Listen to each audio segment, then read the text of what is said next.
Mumkar is one of the party members' most hated enemy in Xenoblade 1, not just because he became Metal Face, but because of what he once was to Dunban, a brother in arms, a trusted comrade, a man who stood beside him through war. But what happened? Was it jealousy? Was Mumkar truly evil, or was he a broken man that never became the hero? In order to answer that, we need to go back to who Mumkar was before the monster. Before Metal Face and Betrayal, Mumkar was a soldier of the Bionis, honorable yet unreliable. He fought alongside Dunban and Dixon, and was Dunban's closest companion on the battlefield, but something always ate away at him. You fought beside me! At Sword Valley! Why did you change sides?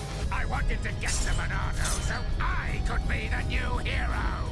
Dunban wielded the Monado, became the hero, and Mumkar didn't. According to Dunban, Mumkar didn't just want power, he wanted recognition. He wanted to matter. And in a world defined by gods, weapons, and heroes, that desire can twist a person into something dangerous. Mumkar wasn't just jealous of Dunban's heroics, he was actually a candidate to wield the Monado himself. When Dunban was chosen over him, he saw it as proof that Dunban was superior. That simmering envy began to spiral. Seeing Dunban struggle with the Monado, Mumkar believed this was finally his moment. But there was one obstacle in his path: Shulk. I can't tell you how badly I wanted this sword. Has this puny boy even figured out how it works yet? We first see Mumkar during the Battle of the Sword Valley, fighting alongside Dunban and Dixon as the Mechon advance. But when the battle turns against them, Mumkar makes a choice that defines the rest of his story. He runs away, leaving Dunban alone, betraying him. As he flees, Mumkar reveals his true plan.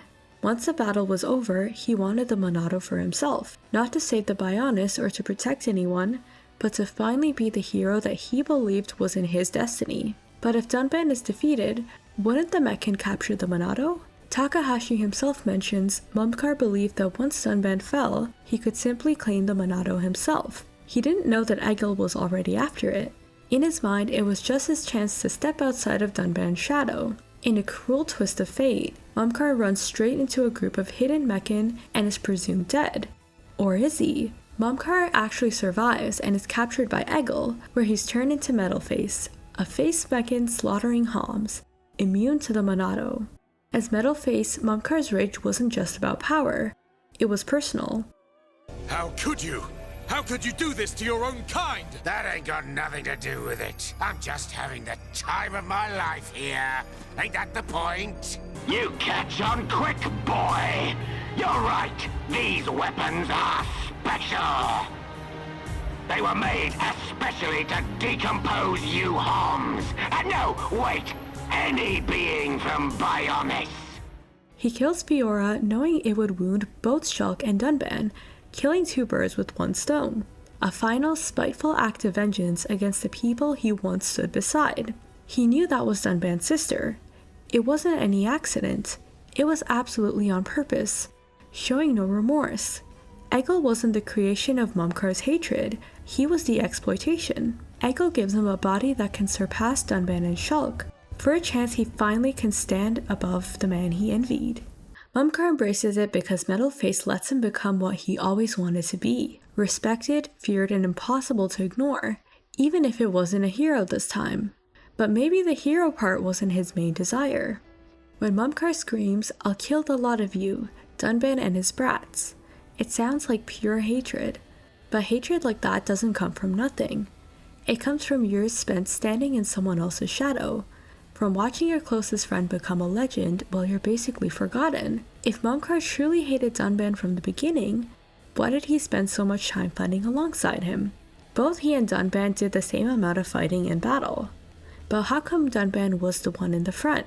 Why did he want the Monado specifically? Dunban's Monado. Mumkar believed that Dunban was not a true successor to the Monado and couldn't unlock its full power, but as a master of the sword, Dunban was able to control its wide swings through pure technique. Mumkar saw this as proof that even the hero he envied had limits, and perhaps that Dixon was partly working with Dunban to keep an eye on him. But in the wrong hands, the Monado can consume its wielder. exactly how Dunban lost the use of his right hand.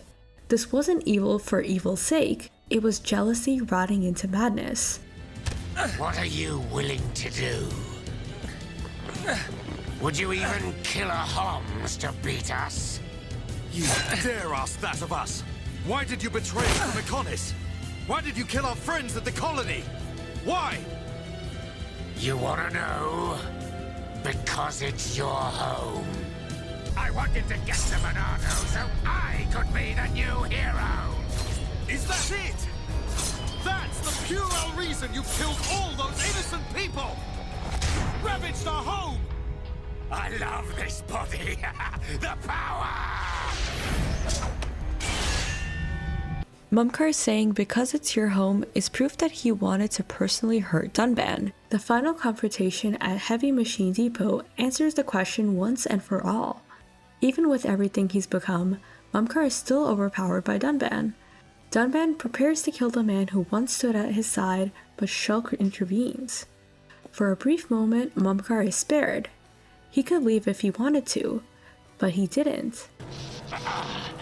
Too much. The Monado is too much. Yes, this is the power of the Monado. You wanted it, so now you can have it, Mumkar! I'm better than all of you. You're the one who's finished. Die! Stop!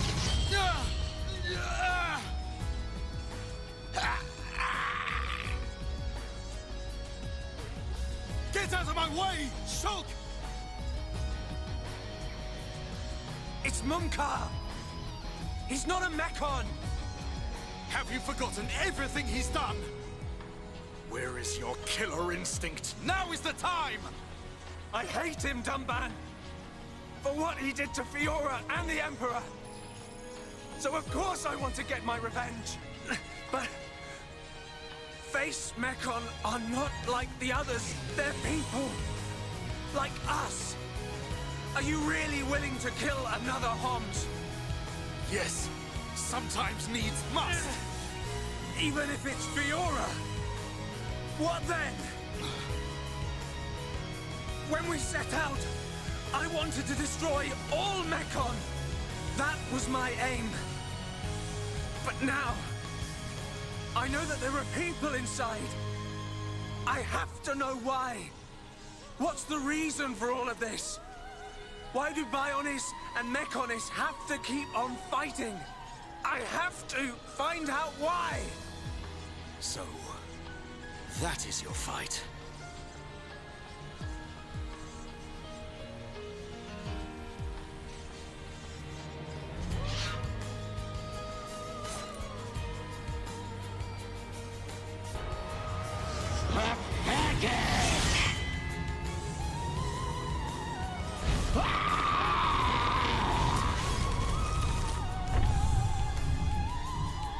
Dunban! I will never forgive what he's done. And yet, your words, they ring true. I feel their weight. And then he fires one last shot out of spite. That shot changed everything. It caused part of Galahad Fortress to collapse, killing Mumkar inside his own Mechan. In the end, Mumkar dies to the same power he relied on, destroyed by the identity built around it. His frustration is clear in his final words. You always had to have the last word. A line that shows even in battle, Mumkar put in the same effort as Dunban, yet is ultimately overlooked and forgotten. We haven't got time to be playing around with you. You always had to have the last word. Just die!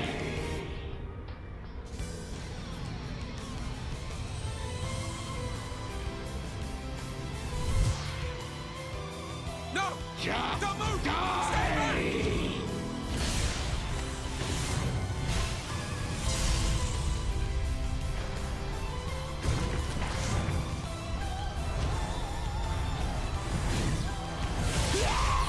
Mumkar!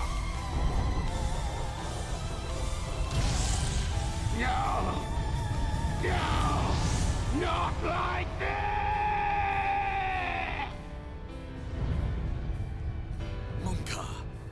I love how he dies right when Engage the Enemy ends.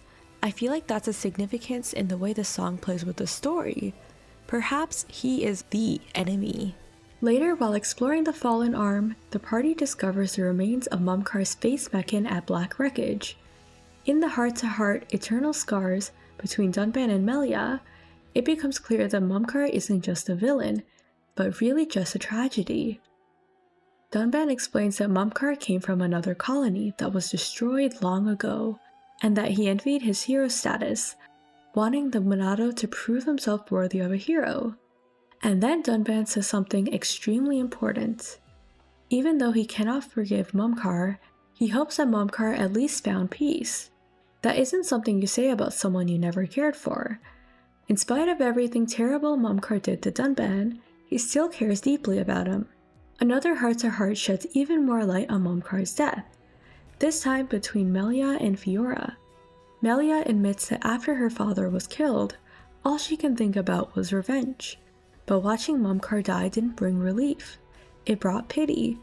She realizes that Mumkar sacrificed his body and mind chasing the Monado, driven by jealousy towards Dunban, and in the end, that destroyed him. Even the people he hurt the most didn't see his end as justice.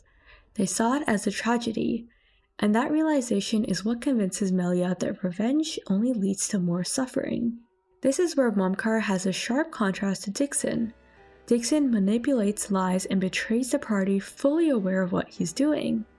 While Mumkar is driven by insecurity and envy and the fear of being forgotten, Dixon is deliberately evil and fully embraces it, while Mumkar is a man who became the pain he could never escape.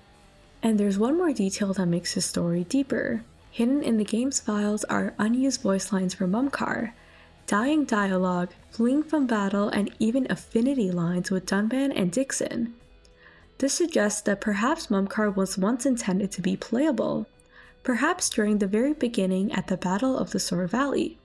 He could have been a hero, a version of Mumkar who fought alongside Dunban instead of against him. A future that never happened.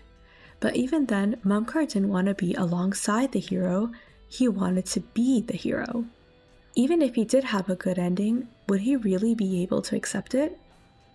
Mumkar wasn't born a villain, not even the worst traitor, unlike Dixon. He was a man who wanted to matter, and made every wrong choice trying to prove it.